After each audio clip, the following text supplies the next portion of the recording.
哈米德对叶晨的感激之情早就如滔滔江水连绵不绝，又如黄河泛滥一发而不可收拾。若没有叶晨，他早就被万隆店和政府军一波带走了。更别说叶晨还治好了他瘸了几十年的腿，给了他不少资金来巩固防御。现在有万隆店居中调停，更是给了他一个和平发展的好机会。可让他没想到的是，即便如此，叶晨对待自己依旧没有索取，依旧非常慷慨。以万隆店目前地下工事的规格，就算是小规模在自己的基地呈现，没个上亿美金的成本也是很难落地的。这对哈米德来说根本就是想都不敢想的事情，而叶晨竟然连想都不想便答应免费帮自己建设，这份慷慨让哈米德心中更是感动无比。于是他握着叶晨的手，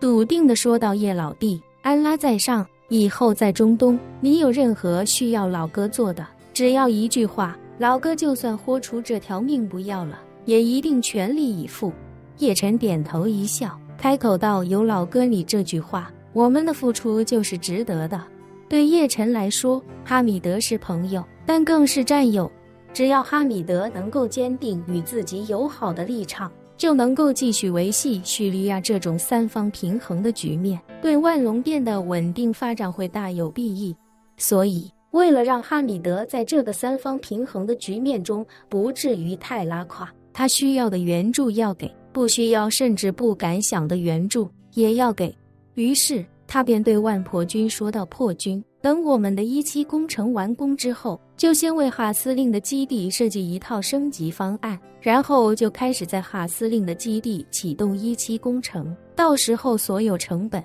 都由万隆店来承担。万破军不假思索地说道：好的，叶先生，属下明白了。叶晨微微点头，对哈米德说道：老哥，我这次来待不了太久，几个小时之后就要回去，这边还有不少事情要处理，就不跟你叙旧了，等我下次过来，咱们找时间再聚。哈米德有些不舍地说道：叶老弟，你大老远来一趟，就待几个小时啊，好歹留一天时间，到老哥那里走走看看，视察视察工作，我们那里现在变化可是大得很啊，都多亏了你。叶晨笑道：下次一定过去拜访，这次确实抽不出额外的时间了。哈米德见此便点头说道：好，既然你时间仓促，那老哥就不耽误你的时间了，你先忙，下次咱们再聚。说着他指了指自己身上的工作服，说道：我去换个衣服，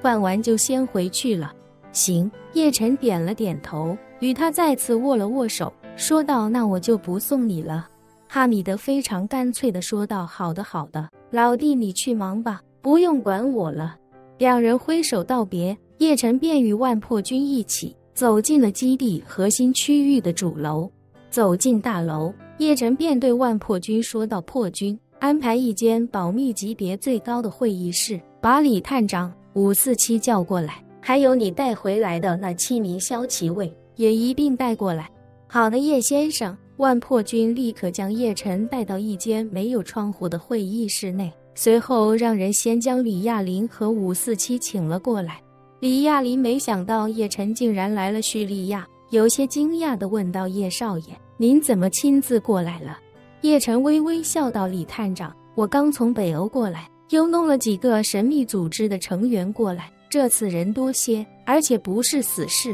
比死士高1级。不是死士？李亚林惊讶地问道：那是什么级别？在组织里负责什么？叶晨解释道：他们内部称呼是骁骑卫，专门负责看管死士。坐在轮椅上的547听完，惊讶不已地说道：骁骑卫是负责看管我们的那支骁骑卫吗？叶晨摇头说道：按照李探长的分析，你们的驻地应该在斯里兰卡附近，但是这些骁骑卫的驻地在塞浦路斯，距离有几千公里，而且中间还隔着波斯湾和整个中东地区。塞浦路斯，李亚林听闻之后惊呼道：叶少爷，塞浦路斯就在叙利亚西边啊，距离叙利亚最近的海岸线连200公里都不到。对，叶晨点了点头，到他们的驻地是位于塞浦路斯沿海地区的一座铜矿，据说还有个位于土耳其的炼铜厂。铜矿产出的矿石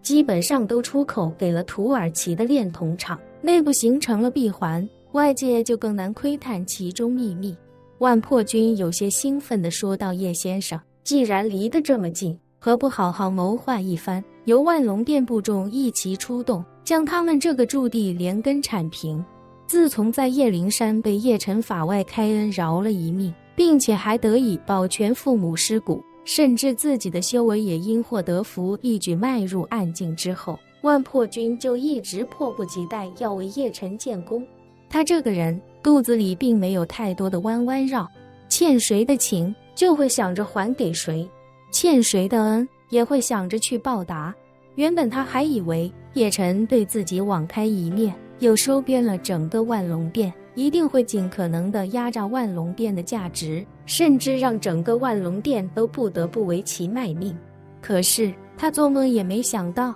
叶晨收编了万隆店之后，非但极少让万隆店成员为其冒险，甚至还不断为万隆店输送各种资源和帮助，而且其手笔之大，完完全全超乎万破军的想象。别的不说，单就眼前这个基地，这可是万破军多年以来最大的梦想。但是他虽然也在战火纷飞的国家混迹多年，但一直没找到一个机会能够让当地官方允许万隆店在其境内驻扎下来。可叶晨却轻而易举做到了。除此之外，叶晨还帮助万隆店开辟了武装护航、武装安保这两个收益很高、风险很低，而且又完全合法的干净生意。不仅如此，叶晨还不断给万隆店资金支持。单就眼下的规模，未来10几20年，万隆店躺着花都花不完。所以这段时间以来，万破军想要为叶晨建功的心情就更为迫切。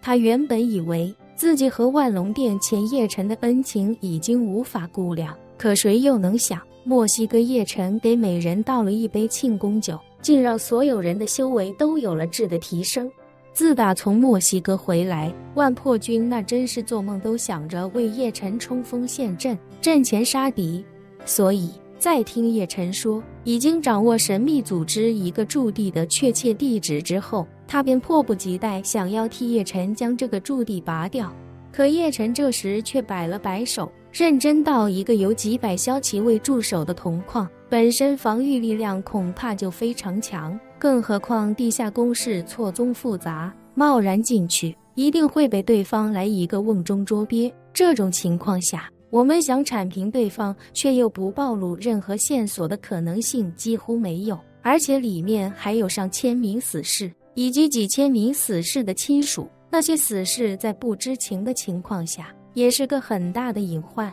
一旁的547也点头说道：“叶先生说的没错，死士和死士的家人都要定期服用组织的解药，所以即便他们世世代代都恨组织入骨，可是一旦组织遇到麻烦，他们还是会下意识地上去拼命。”说着，547又道：“对死士来说，只有为组织拼命，组织才会给我们解药，否则一旦组织发现我们忠诚度不足，就会先杀了我们的亲人，让我们亲眼见到亲人被杀之后，再对我们公开处刑，以示惩戒。况且因为剧毒没有解药也是必死无疑，所以我们这些死士也根本不怕拼命，不拼命是必死，而且亲人也是必死，只有拼了命才有机会活下来，哪怕拼死了，家人也能得到善待。所以如果万店主打算攻打这个驻地，这些死士必然会在第一时间拼死抵抗。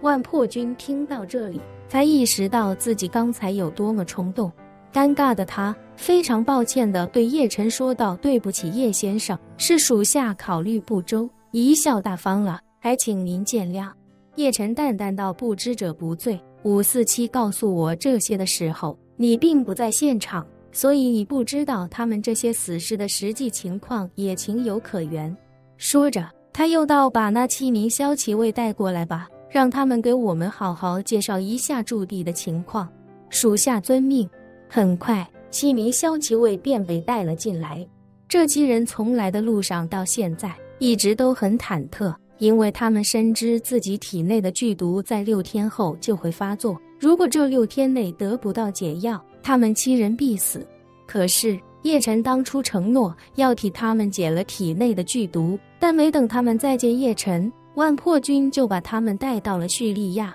所以他们心里就更加不安。一直到走进这间会议室，看到叶晨的那一刻，7人才终于如同看见了救星。于是为首那人在见到叶晨之后，当即便激动不已地说道：“先生您也在这？”叶晨微微点了点头，指着面前一排空座，微笑道：“你们先坐，有些情况需要再深入跟你们了解一下。”没问题，那人连忙答应下来，但神情依旧有些不安。他害怕叶晨根本就没打算替他们解毒，而是先在这几天时间内将他们知道的信息都压榨得一干二净，然后就任由他们自生自灭。叶晨也看出他们表情里的担忧和忐忑，于是便微微一笑，走上前去挨个拍了拍他们的肩膀，随后才开口道：“你们是不是担心我不会按照承诺给你们解毒？”7人面面相觑，却谁也不敢接话。为首那人鼓起勇气点了点头，其他几人这才敢跟着他一起轻轻点头。叶晨却玩味地笑了笑，开口道：“担心也是正常，不过现在不用担心了，你们体内的毒已经解了。”本期视频结束，欢迎订阅我的频道，这样就不会错过精彩内容。